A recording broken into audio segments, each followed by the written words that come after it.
Antropofonías. Conversaciones desde la diversidad.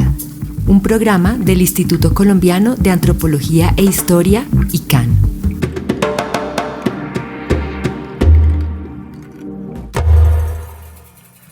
Hola gente, bienvenidos a este nuevo episodio de Antropofonías, el podcast del Instituto Colombiano de Antropología e Historia.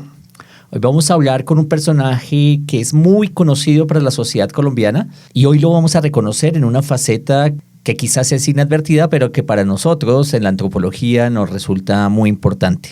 Nuestro invitado vive hace más de 50 años en Tierra Adentro, ese lugar tan importante para las sociedades y el estudio del mundo prehispánico, y donde hoy vive una sociedad tan importante como el pueblo Nasa. Hola Luisa, ¿y nuestro invitado quién es? Hola Vladimir, ¿cómo estás? Hoy tenemos un invitado muy especial. Estamos acá con Mauricio Puerta Restrepo.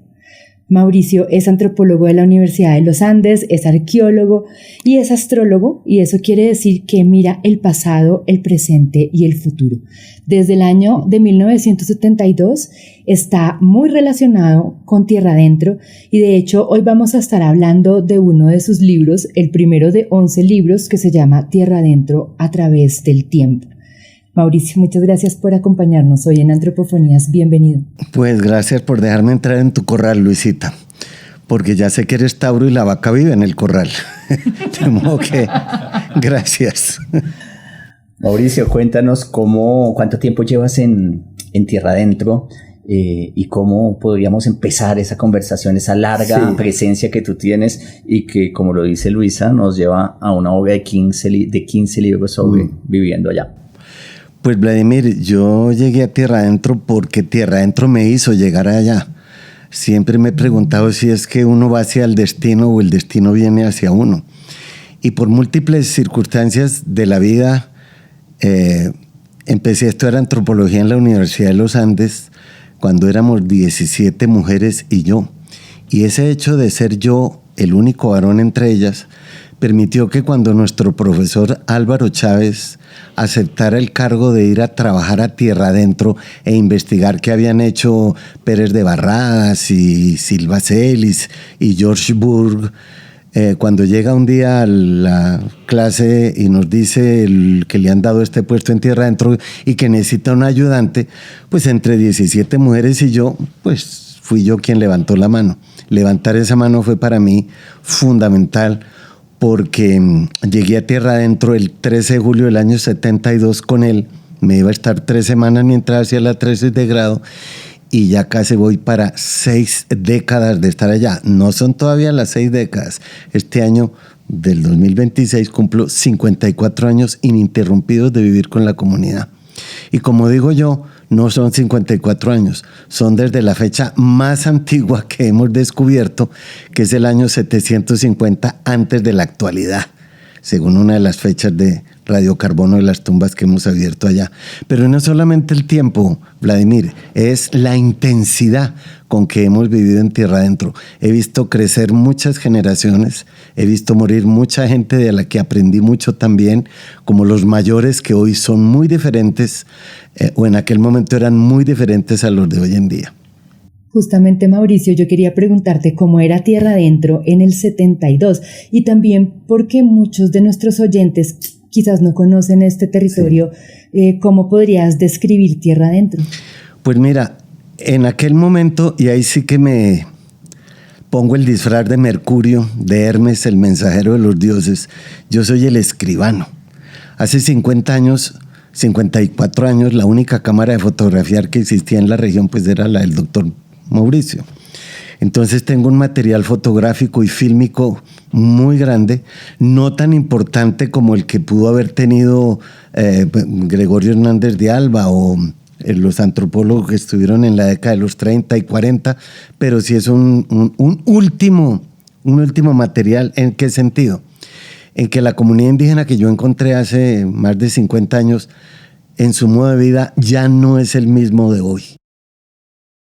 Otra cosa que cambió mucho fue la forma de transmitir la comunicación.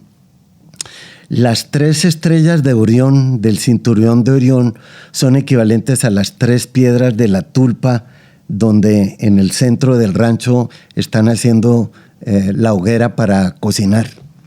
¿Por qué es importante esa hoguera? Porque alrededor de ella se sentaban a transmitir la oralidad. He visto con el tiempo que se fue la hoguera, llegó la estufa de gas, después llegó, bueno, primero la de carbón, después llegó la estufa de gas, después llegó la estufa eléctrica y se acabó la tulpa o las 3 piedras de dialogar. Hoy lo siguen haciendo, pero ya es en una casa comunal que han construido en algún resguardo o en algunos de los resguardos, y ahí se sientan a dialogar no tanto de cosas del pasado, sino de lo que ocurre en el presente. Para mí es un poco triste, digámoslo así, que a través de los libros que he escrito, y este que es el primero que les publico para ellos, sea un blanco quien les esté contando la historia del pasado. Y digo blanco entre comillas porque pues lo ideal sería que fueran ellos mismos quienes investigaran acerca de su pasado, que fueran ellos mismos quienes excavaran las viviendas precolombinas que hay todavía allá. Pero a pesar de que se los he dicho, o le tienen mucho respeto a eso, o no les ha interesado apersonarse y coger las riendas de su pasado para lanzarse con ellas hacia el futuro, claro. Sin embargo, yo sigo escribiendo. Mi oficio es, seguramente en otras vidas habré sido un escriba egipcio o un escritor cuneiforme sumerio, qué sé yo, pero yo sigo escribiendo, y desde niño, desde los 14 años que empecé a hacer mi diario, y sigo el diario hasta hoy, pues eso me ha servido bastante. Mauricio, ¿cómo te podrías definir? Tú ya lo dices como escribano, pero también podríamos decir que estás teniendo una aproximación antropológica, etnográfica. Pues digamos que sí, porque hay situaciones en donde el único testigo no nativo, no indígena, he sido yo. Y con el respeto que he podido convivir con ellos, y por algo todavía sigo allá, he podido plasmar sus emociones, su cultura, su intelecto, su parte espiritual, porque he compartido con ellos la chicha, las borracheras, el sudor, las caminatas. Hemos subido al Nevado del Huila, hemos recorrido cañones, ríos, expediciones desde lo más al sur en un pueblo que se llama Santa Leticia, en Moscopán, que es lo más al sur que hemos excavado, hasta Tierra Adentro, pasando por Agua Bonita y por Plata Vieja. Hemos excavado también en el desierto de la Tatacoa, en muchos lugares alrededor de Tierra Adentro, pero siempre con un objetivo para mí fundamental, y lo hice desde un principio: mostrarle a la gente qué hago, qué hacemos. Entonces, mientras el cura llenaba la iglesia, yo llenaba la plaza de la iglesia, porque proyectaba en la pared de la iglesia las filminas, las películas, las diapositivas de aquella época. ¿Y saben qué? Lo sigo haciendo todavía. La última charla que les di fue ahora en marzo. ¿Y cómo reacciona la gente frente a ellos? Imagínate, ellos fotografiados, sus abuelos y sus papás, gente que tampoco conocieron, o ellos mismos cuando tenían, pues imagínate, cuando yo llegué, los niños que tenían 5 años y tienen casi 60. Y son imágenes que no había. Hoy es muy fácil porque cualquier persona puede con su celular tomar fotos, y dentro de 50 años, pues ya qué importa, porque las han visto siempre, pero estas no las conocían. Entonces, siempre es para mí un placer ir por los resguardos, como en Mozoco o en Santa Rosa, en San Andrés, en los distintos colegios también, llevando un mensaje de: estos eran ustedes, estos fueron, pero ¿y qué van a hacer? En aquella época, cuando yo llegué, digamos, el tema principal era la tierra y la agricultura. Hoy el tema principal es la tierra, la agricultura y la política.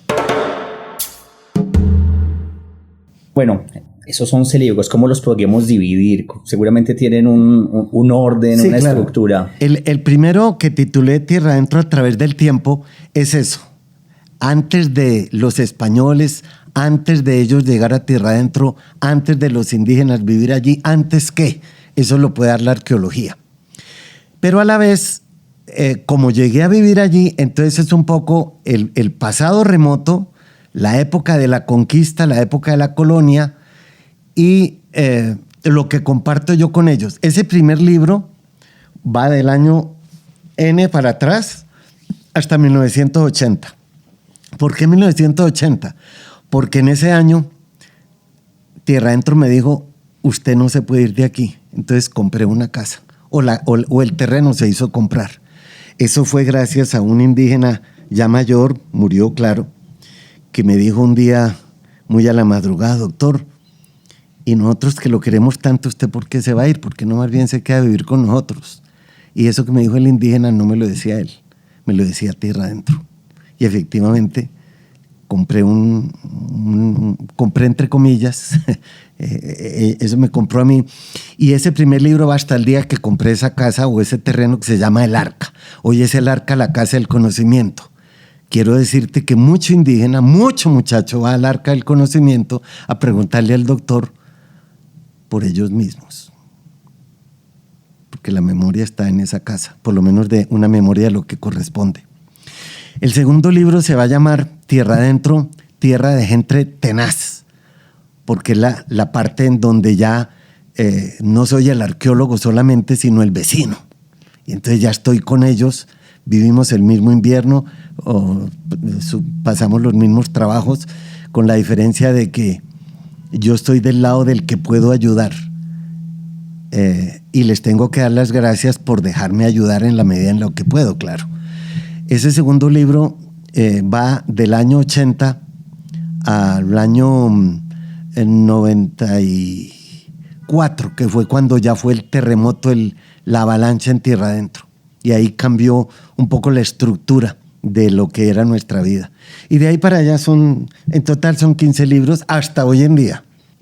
Después viene, cuando ya llega la avalancha en el año 94, el libro se llama Tierra Adentro, Tierra Tenaz. Ya no gente tenaz, sino tierra tenaz, porque fue la gran tragedia que sucedió y que eso pues puso a pensar de otra manera a la comunidad. Había otros temas en aquella época con respecto a la deforestación y por qué la madre naturaleza se venga o produce esta avalancha para decirles están tratándome mal. ¿Cómo fue la metodología para tus libros? ¿Te vas a hacer un diario de campo a lo largo de todos estos años? No, yo no escribo memorias, yo escribo el libro en el momento en el que lo estoy viviendo. O sea, lo que yo publico del año 80 es porque lo escribí en el 80. Y lo que voy a publicar de lo que viví del 80 al 94 es porque lo escribí en esa época. No hablo en pasado, es que en aquella época no. Es que hoy 6 de junio del 94, acaba de ocurrir una avalancha a las 3:20 y pico de la tarde, etcétera. Yo estoy ahí. Es decir, yo narro lo que estoy viviendo. No es un recuerdo ni algo que me contaron, es algo que lo vivo con ellos. Como tu diario de campo. Sí. Que ibas haciendo muy juiciosamente. Tú nos contabas antes de la entrevista que hacías diarios de campo cuando eras niño. No, y sí, todavía los tengo. Los diarios están ahí. Los empecé a hacer el 19 de marzo de 1964, cuando tenía 14 años. Y hasta hoy sigue siendo el diario. Pues obviamente eso me da pie y me dio pie también para aprender que hay ciclos en la vida que están marcados, pero si usted no los tiene escritos, se fueron. Esa es la importancia de que la escritura cuneiforme haya dejado por escrito nomás la epopeya de Gilgamesh, que es la más antigua que se conoce. Si está por escrita es porque miles de años de antes ya lo había. Lo mismo ocurre con las comunidades de Tierra Adentro, cualquier comunidad indígena. Esa escritura oral, pues si no se escribe, se perdió porque ya la tulpa alrededor de la cual contaban su historia ya no existe. Y tú nos decías que este primer libro, sobre todo, lo publicaste de forma independiente para la gente de Tierra Adentro. ¿Y los demás qué audiencia tienen? No, el tema es que el libro es pensado en la comunidad de Tierra Adentro porque vivimos el libro. No es el libro del doctor, es lo que hemos vivido con el doctor, lo que les ha correspondido a quienes les corresponde. Ese primer libro, que fueron 200 ejemplares que saqué, fue para regalarlos cuando el 13 de julio del 2022 cumplí 50 años de estar ahí. espero tener el próximo para cuando cumpla los 55, que es el año entrante. Pues el próximo no, ya está escrito, sino encontrar la plata para publicarlo. Pero entonces ahí hay un dilema, y es que el libro hoy lo usan mucho en los colegios. Los profesores lo tienen y me piden constantemente que si no tengo más, que si no puedo dar otro, porque pues la verdad es un libro que tiene mucha historia sobre sí mismos que ni siquiera ellos conocen. La vinieron a conocer con este libro. Hay una historia que me llama mucho la atención, te lo he mencionado en otra ocasión y quizás es pues para que los oyentes se hagan una idea del contenido, y es una experiencia que tú tienes, una experiencia con una niña que se estaba muriendo. Sí. Y que representa, digamos, ese tierra adentro, esa manera de vivir la vida y la muerte. Creo que el relato se llamaba La Muerta, si no estoy mal. ¿Tú puedes contarnos esa historia que relatas en el cuento para que los oyentes entiendan claro. La dinámica? Es algo que me enseñó a mí lo que ya sabía, o me recordó lo que ya sabía, pero le enseñó mucho más al médico que me acompañó. La niña de la cual voy a hablar hoy en día vive, ya no es niña, claro, es una señora mayor. Vive en el resguardo de Santa Rosa de Capicisco. Y recuerdo, eso fue en el año 76. Gonzalo Uribe, a quien había llevado como antropólogo, y a su señora y a un grupo de médicos y profesoras que fueron enviados por el Instituto de Antropología a partir del año 75 y vivieron en tierra adentro 3 años. Estábamos un día en el puesto de salud del Parque Arqueológico.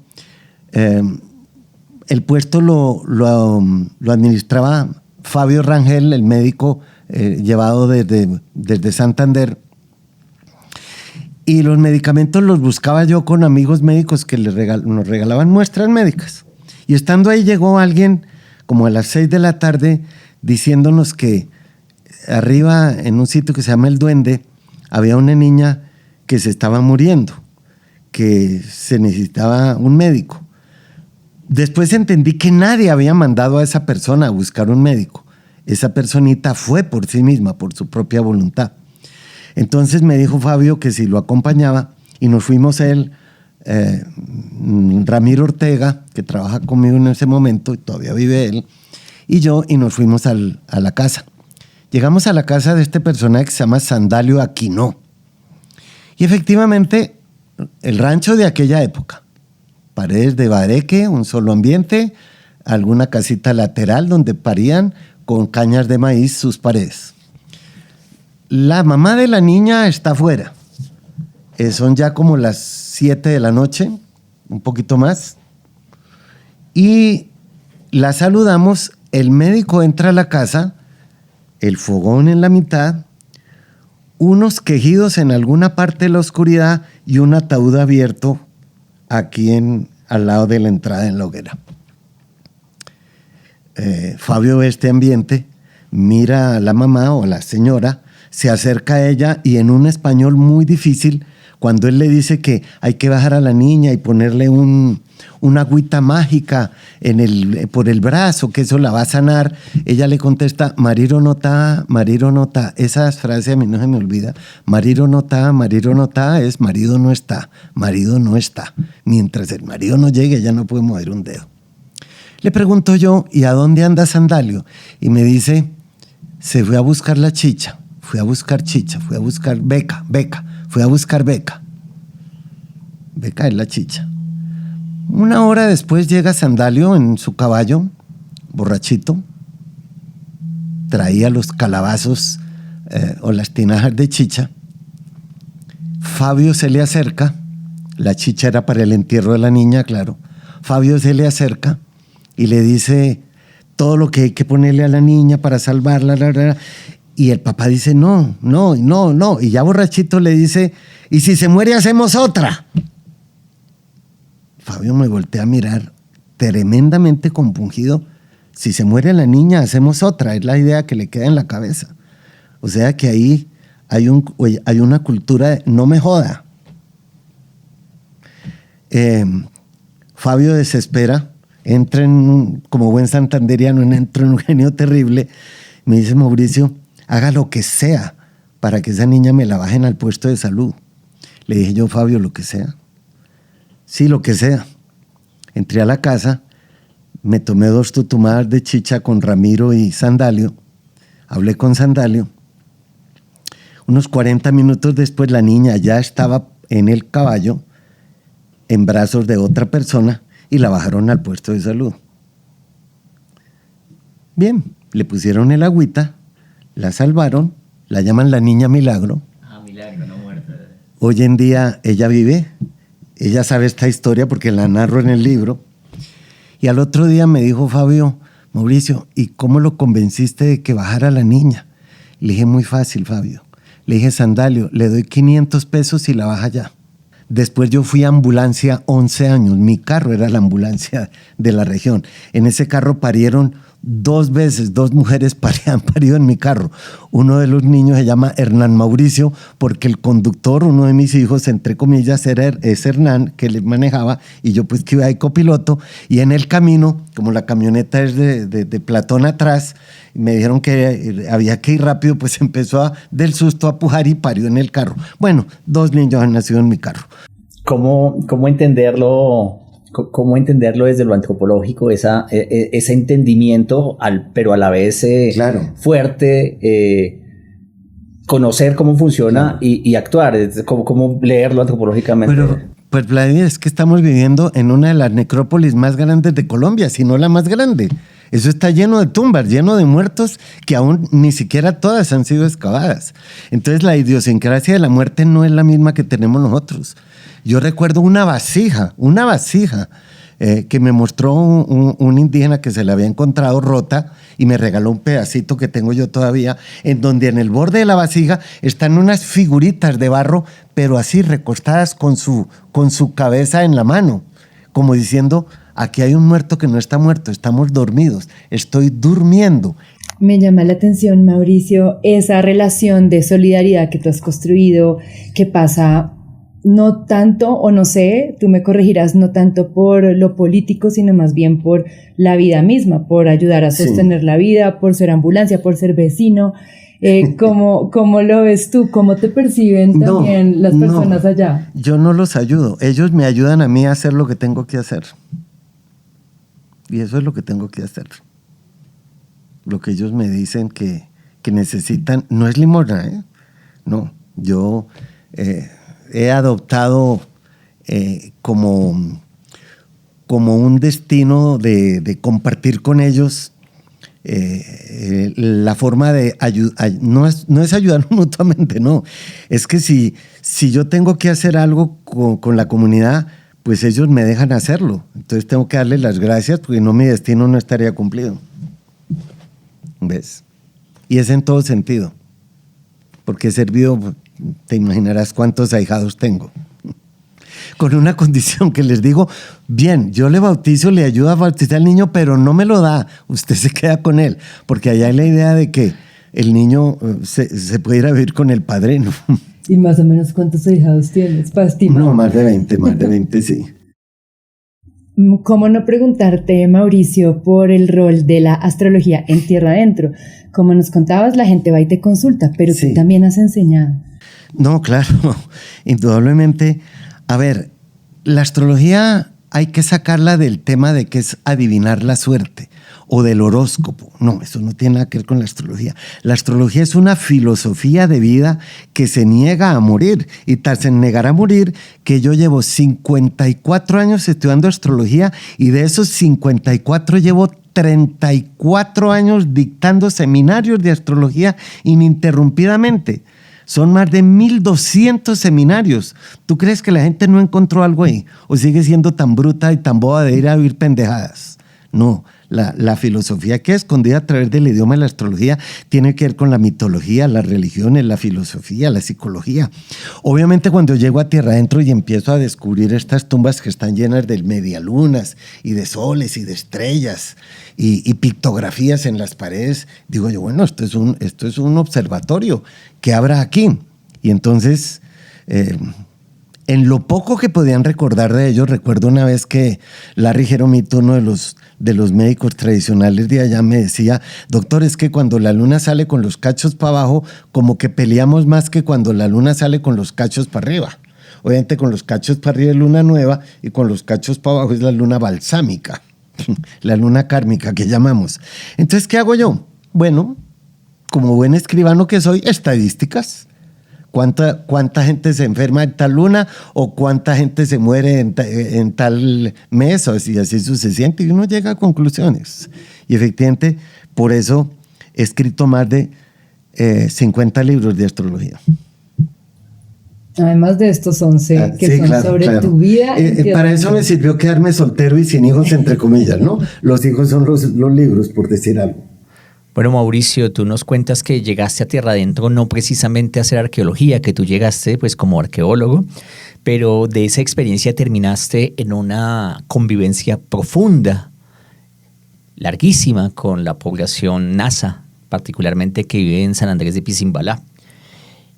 Pero también tengo entendido que ustedes han construido una cantidad de proyectos juntos. ¿Por qué no nos cuentas un poco de esto? Bueno, esa es una buenísima pregunta, Vladimir, porque yo defiendo una cosa. Yo no llegué a investigar indígenas. Yo llegué a excavar unas tumbas. Que había una comunidad indígena ahí de Ñapa, pues allá estaban. Bien, y eso fue una sorpresa para mí. En aquel momento, y lo pueden recordar tanta gente de San Andrés, de Santa Rosa, de Mozoco, la diversión de ellos era que el doctor llegara a su resguardo. ¿Por qué? Porque llegaba con un aparatico, con 2 carretes y mostraba películas de Charlie Chaplin. Y como no tenían sonido, yo narraba la película y metía cuando Charlie Chaplin le pegaba a su mujer en la película. Ay, miren, ahí está mi Sabé pegándole a Ricaurte porque viene de donde la otra que la tiene en San Francisco. Y eso eran las carcajadas de todo el mundo porque veían a don Ricaurte, porque sabíamos la historia de cuál era la historia de él con sus 2 mujeres, una en el parque y otra en San Francisco. Entonces, yo llegué y fui a compartir con ellos la vida sin ningún plan. No, tendrían que ir a investigarnos a nosotros entonces, ¿ves? Y compartimos y nos hemos graduado juntos, porque cada curso que vamos con la comunidad. Nos hemos graduado en Cabras, nos graduamos en Caprinocultura, en el Playón Santander, en el SENA. Nos graduamos en granjas comunitarias, en las granjas del Padre Luna, aquí en cerca La Caro. Nos graduamos en cooperativas con la OIT. Siempre nos hemos estado graduando juntos en de todo. Nos graduamos en abejas en el SENA. Hoy tenemos un programa de apicultura. Yo soy apicultor desde hace 46 años. Tenemos un programa de apicultura con una fundación que hice que se llama la Casa, el Arca, la Casa del Conocimiento, y tenemos un grupo de apicultores. Se les dan ya hicimos los cursos con el SENA en nuestra casa, y entonces se les dan 5 o 10 colmenas, y ahora la idea es hacer esa asociación de apicultores, así como hicimos una linda. Ese es un tema un poco complicado, eso de linda, lo que voy a contar ahora. En los años 2000, a mediados de los años 2000, empezamos a ver algo que fue un poco doloroso. Y es que los jóvenes empezaron a rechazar a los mayores. Porque los mayores no manejan lo que manejan los jóvenes. Entonces eso fue un poco difícil. Hace muchos años recuerdo, y eso era, pues, digamos, era normal, en una reunión que estábamos en el resguardo de Tumbichuque, le dijeron a Adán Pame, uno de los mayores de Tierra Adentro, le dijeron, no, los viejos que no entren, los viejos hablan después. En esa época Adán Pame tenía 40 años. Hoy tiene mi edad. Ya a los 40 era viejo. Claro, cuando yo llegué a Tierra Adentro, el promedio de vida era de 35 años, porque había mucha tuberculosis. Comprenderá los ranchos de piso de tierra, mala la alimentación, pues entonces la tuberculosis era muy fuerte. Pero bien, entonces al ver este rechazo que tenían los mayores, y aquí ya estamos hablando de gente de 50, 60, de parte de muchos de los jóvenes, entonces hicimos una asociación de mayores y sabedores ancestrales y pueblos originarios de tierra adentro. Y tenemos personería jurídica y tenemos el gran orgullo de habernos juntado y estamos haciendo un proyecto de huertas comunitarias con ovejas y con los tejidos. Un día le pregunté a un indígena, dígame las 3 cosas más importantes para usted. Con esa frase terminé uno de los libros que escribí. Y me dice, muy fácil, doctor, la tierra, Dios y los hijos. En ese orden puso primero la tierra. Dios lo entiendo como la parte espiritual y los hijos porque es su ascendencia. Si le hubiera preguntado 4 tal vez mete a la mujer, pero no la metió. Dijo, la tierra, Dios y los hijos. Entiendo la tierra, entiendo los Dios y los hijos, pues la familia, obviamente. Pero ¿qué están heredando hoy la familia? ¿Qué heredan si los viejos están un poco rezagados, rechazados? Ya la juventud está con otros intereses. Pues unos intereses, como decía yo al principio, que ya no pueden ser tan románticos. Pues obviamente yo le he ayudado a personas que se han graduado como ingenieros forestales, como ingenieros agropecuarios, médicos. La primera persona que le ayudé con la medicina, ¿cuántos años hará que el semestre costaba 80,000 pesos? En la Nacional, y es médico, se llama Mauricio Casas, y hoy trabaja en el hospital, y es un médico muy reconocido en Nariño. Bien, pero también hay abogados, en fin, o personas que de alguna manera, pues, tienen una inteligencia de la cual he aprendido a que uno tiene que, el inteligente es el que se sabe adaptar a lo que suceda, y serán tan inteligentes que llevan más de 500 años adaptándose a las circunstancias. Bueno, antes también se tenían que adaptar a los pijaos, ¿no? Que los tenían de rebaño de carne. Bueno, Mauricio, yo me quedo con una idea muy importante y es no fui a investigar indios, pero me quedé 50 años viviendo allá y voy a escribir 11 libros sobre esa experiencia y pues justamente de eso se trata la antropología. ¿Tú qué piensas, Luisa? No, pues yo creo que tú lo has dicho muy bien, esta historia y esta otra faceta de Mauricio que de pronto algunas personas no conocen, pues también nos lleva a entender por qué decimos que la antropología es también una forma de vida, no es solamente una ciencia, una profesión, una disciplina, sino una forma de vida. Y en tu caso, pues esa forma de vida ha sido la de compartir con las personas de esa comunidad sin ningún plan, pero en ese compartir, pues tú has hecho tantas cosas, has sido bueno, incluso las 4 A's, ¿no? Antropólogo, arqueólogo, astrólogo y apicultor, que sí, me parece muy bonita pues, esa parte. Un poco anormal. Un poco anormal, sin duda. Bueno, pero está en el libreto, está el escenario, están los actores y está la gana de hacerlo. Pues yo tengo 76 años, pero realmente estoy apenas empezando el invierno. Y falta publicar toda esa obra, ¿no? Sí, pues la verdad la comunidad quiere saber qué es lo que está escrito ahí. Ya saben lo que está en el primer libro. Yo creo que, insisto en que el Instituto de Antropología debería tomar las riendas de esto. Claro, lo más importante es que era para la gente y que la gente lo está utilizando para lo que es y para sus proyectos. Claro. Además con una ventaja, que aquí no puede haber ni una sola mentira, ni una. ¿Por qué? Pues porque la he vivido con ellos. Bueno, muchísimas gracias, Mauricio, por habernos acompañado. Ha sido un placer también hablar sobre esta otra parte de tu vida, que es tu vida y que ha sido un larguísimo camino de más de 50 años en esta región, un camino en el que también pues, has podido acompañar a muchas personas y estas personas también te han acompañado a ti y de alguna manera pues han venido interrelacionando también conocimientos, vivencias, memorias, historias que hoy hacen que podamos leer esta visión de lo que ha sido tu vida y la de este territorio. Te agradecemos muchísimo por acompañarnos en Antropofonías. De hecho, hoy estamos en la casa de Mauricio. Sí, no pues, tiempo pero dejarnos entrar a tu casa. Falta Mauricio. Ir a la otra casa, que es el Arca, allá en tierra adentro, a dialogar con la comunidad. Tenemos un compromiso la tenemos presente. Mauricio, muchas gracias por habernos acompañado y hasta la próxima. Nos veremos cabrita en la próxima montaña. Gracias. Y usted salga al corral. Aquí Mauricio nos está leyendo la carta. Chao. Bueno. Ay, muy lindo. ¿Cómo te sentís? No, muy bello, claro. Obviamente se vienen muchas imágenes, pero imposible compartir todas.